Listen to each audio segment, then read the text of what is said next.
Instalasi bedah sentral merupakan unit yang paling penting dalam sebuah rumah sakit. Untuk mempersiapkan pasien sebelum masuk ke dalam ruangan operasi, maka dari koridor bersih ini menuju ke anterum, semua petugas, baik dokter dan suster maupun pasien sendiri harus sudah menggunakan APD sebagai standar safety. Ketika kita memasuki anterum, maka tingkat kebersihan ruangan menjadi steril. Maka untuk masuk ke dalam anterum tersebut, kita harus menggunakan foot sensor, tidak boleh menggunakan manual handle. Di dalam anterum, tata udara pun harus diatur secara laminar. Artinya, ada supply and return air grill melalui keempat sudut ruangan. Ini untuk menjaga tingkat kebersihan tetap terjaga. Ruangan operasi standar internasional dikenal dengan nama Modular Operating Theater. Sebuah MOT dilengkapi dengan sistem yang terintegrasi, mulai dari struktur ruangan, sistem tata udara, sistem gas medis, equipment yang terpasang di dalam ruangan pun harus diperlengkapi dengan sebuah PLC Control Panel System yang dapat memonitor seluruh fungsi daripada sistem tersebut agar berjalan dengan optimal. Nah, di dalam sebuah ruangan MOT wajib diperlengkapi oleh dua buah pintu.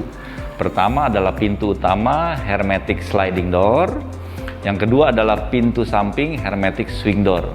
Kedua buah pintu ini harus berfungsi secara otomatis dengan menggunakan foot sensor. Tidak boleh dibuka dengan manual. Pun kedua pintu tersebut juga berfungsi secara interlocking system untuk menjaga standarisasi dari ruangan agar tetap steril, temperaturnya terjaga, RH-nya terjaga, air pressure-nya terjaga. Maka dipergunakanlah pintu hermetic airtight. Nah, sistem tata udara di dalam sebuah ruangan operasi harus bersifat independen per ruangan. Artinya, di dalam sebuah ruangan operasi ini dibutuhkan 2 unit kompresor outdoor dan 1 unit indoor AHU sistem. Kenapa? Karena ruangan operasi harus bisa bertekanan positif dan negatif. Nah, kondisi ini dapat disesuaikan ketika dokter mendapat pasien berpenyakit menular seperti TBC, COVID, maka sangat diperlukan ruangan dengan bertekanan negatif pressure. Nah, di dalam sebuah ruangan operasi pun harus ada monolitik di tengah ruangan yang kita bisa lihat.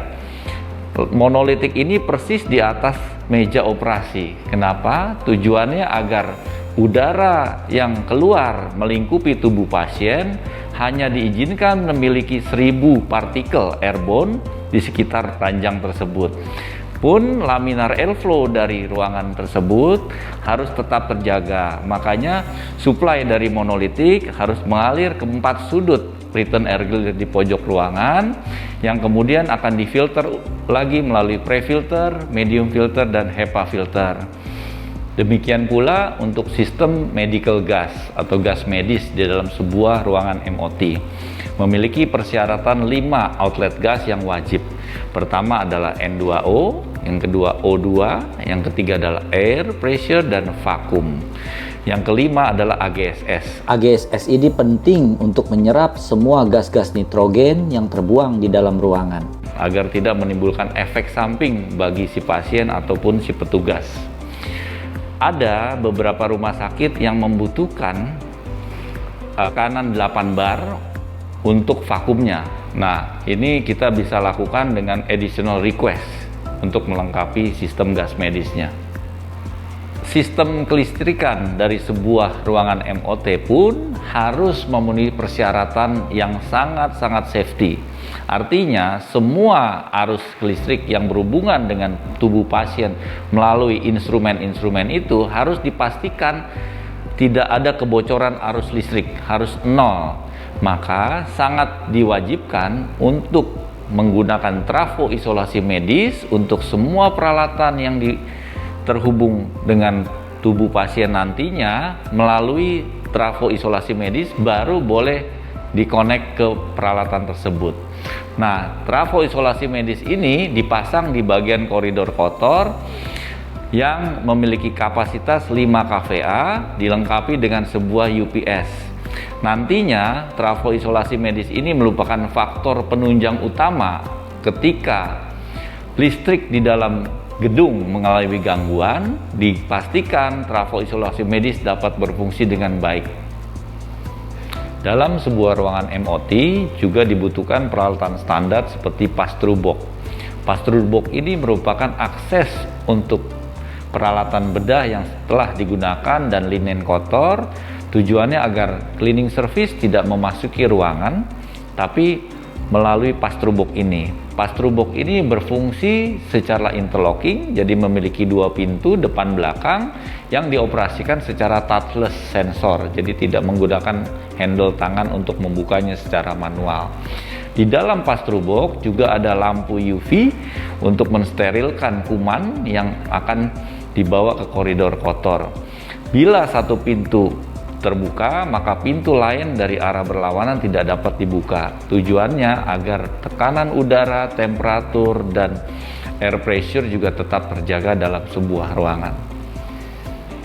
Kemudian peralatan standar yang juga dibutuhkan di dalam ruangan MOT adalah surgical cabinet atau lemari alat. Lemari alat ini juga harus rata dinding. Kita nanti bisa lihat gambarnya, tidak boleh ada handle yang menonjol di dalam pintu-pintu dari lemari alat tersebut. Tujuannya apa? Supaya memperkecil kemungkinan bakteri menempel dan virus menempel. Pun harus menggunakan bahan yang tidak bisa berkembang biaknya bakteri. Kenapa? Karena stainless steel tidak memiliki pori-pori. Kerapatan stainless steel itu 304 tidak memiliki pori-pori, jadi tidak ada kesempatan celah sama sekali untuk virus bakteri berkembang di situ. Nah, lemari alat ini juga diperlengkapi dengan lampu. Di setiap traynya ada 4 tray, cukup untuk memuat peralatan bedah yang dibutuhkan ketika dokter melakukan operasi. Berikutnya, peralatan yang juga penting dan vital di dalam sebuah ruangan MOT adalah pendan. Ada 2 jenis pendan, pendan anestesi dan pendan surgery yang wajib dimiliki dalam sebuah MOT yang akan membantu dokter dan perawat melakukan operasi terhadap pasien. Nah, pendan kita ini double arm, baik anestesi ataupun surgery, yang dapat memenuhi jangkauan yang cukup panjang. Kemudian, sebuah ruangan operasi juga harus dilengkapi dengan operating lamp, bukan lampu ruangan ya, tapi operating lamp yang memiliki 150.000 ANSI lumen. Nah, lampu operasi ini ada yang memiliki 2 tangkai ataupun 3 tangkai, tergantung request dan besarnya ruangan. Ini pun harus memberikan fungsi optimal ketika dokter melakukan pembedahan terhadap pasien.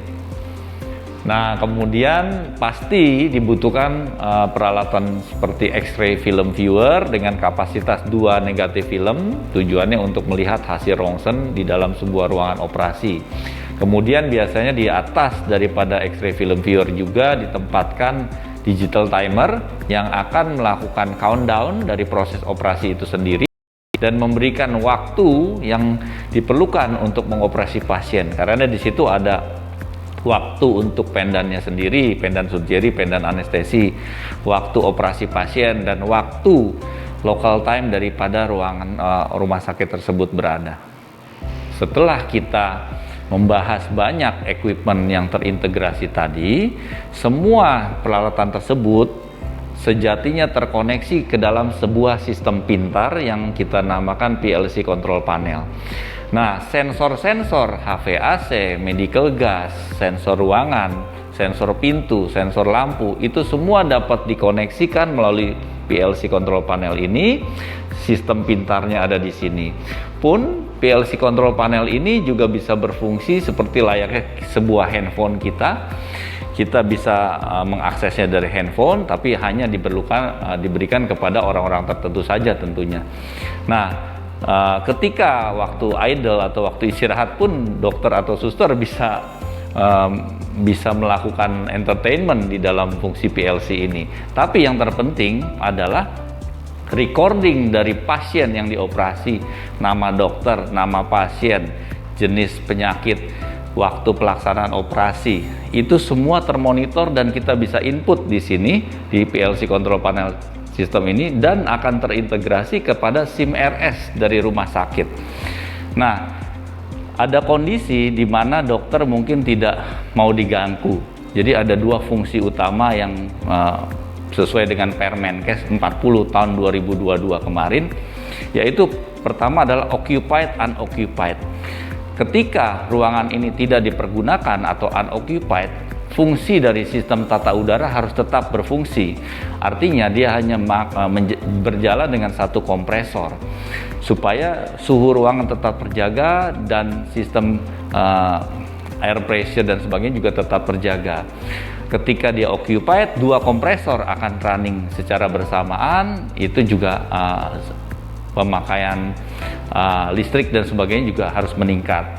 Nah, yang fungsi yang kedua adalah disturb dan undisturbed. Ada kondisi di mana dokter melakukan operasi jantung contohnya, yang memerlukan waktu yang lama, yang harus membutuhkan konsentrasi yang tinggi.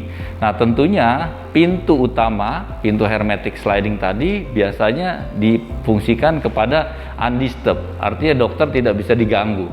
Jadi akses hanya boleh lewat pintu samping, pintu swing. Kenapa? Karena ketika operasi pembedahan yang besar tersebut dilakukan, ketika pintu sliding itu kan cukup besar, terbuka, tentunya mengganggu konsentrasi pasti. Satu, kedua, tekanan udara langsung drop secara signifikan dan itu membutuhkan recovery kira-kira 20-30 detik. Nah, itulah yang biasanya mengganggu dokter. Makanya ada dua fungsi, disturb undisturbed dan occupied unoccupied ini yang menjadi penting di dalam sebuah sistem PLC control panel system. Demikian penjelasan tentang MOT, semoga bermanfaat. Bila memerlukan bantuan konsultasi apapun, kami siap untuk membantu Bapak Ibu sekalian merealisasikan, merencanakan sebuah MOT yang baik dan benar di tempat dari Bapak Ibu sekalian. Terima kasih.